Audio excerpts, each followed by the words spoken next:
আজকে ঘুম থেকে উঠে দ্রুত কাজ কাম সেরে রান্নাঘরে চলে গেলাম। এখন দুপুরে রান্না শুরু করব। আসসালামু আলাইকুম বন্ধুরা, আপনারা সবাই কেমন আছেন? আমরা সবাই ভালো আছি। Welcome back to my channel. তো এই যে এখন বেগুন ভাজি করব। বেগুন ভাজি করার জন্য ফ্রাই প্যানটা চুলায় দিয়ে গরম করে নিলাম। এখন এক এক করে আমি বেগুন ভাজিগুলো দিয়ে দিব। তারপর ওদিকে আলু কুচিয়ে রেখেছি, আলুগুলো ভাজি করব। তো এইবারে যে আলু ভাজি করার জন্য বেগুন ভাজি অলরেডি আমার হয়ে গেছে। এই যে ফ্রাই প্যান বসিয়ে দিয়েছি, তারপর পেঁয়াজগুলো আমি ভেজে নিব। এদিকে আর একটা চুলায় ভাত বসিয়ে দিয়েছি। দ্রুত আমার রান্না শেষ করতে হবে। রাইস কুকারে ভাত দিয়েছি, কয়েকটা সিটি দিলেই হয়ে যাবে। এদিকে আলু ভাজিটা চুলায় দিয়ে দিয়েছি। এখন আস্তে আস্তে আমি আলু ভাজিগুলো নেড়ে দিচ্ছি। এরপর আমি আলু ভাজিটা একটু নেড়ে দিয়ে তারপর হলুদ দিয়ে দিব।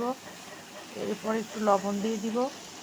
এই যে হলুদ দিয়ে দিয়েছি এবং একটু লবণ দিয়ে দিলাম।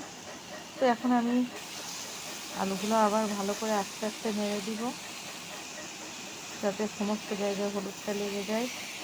তো যাই হোক, এরপরে আমি আস্তে আস্তে আলু ভাজিটা করে নিব।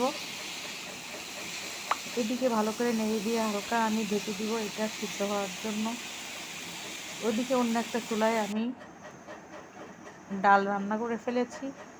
এই যে ডালটাও কমপ্লিট হয়ে গেছে। আমি দ্রুত রান্না শেষ করার চেষ্টা করছি।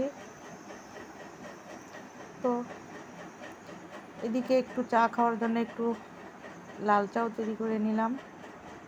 বাদ বাকি যেটুকু ছিল ওটুকু আমি ঢেলে নিচ্ছি। রান্না করতে করতে একটু চা খেতে মন চায়। এদিকে একটা মুরগি নিয়ে এসেছে বাজার থেকে, মুরগিটাও আমি কেটে কুটে নিব।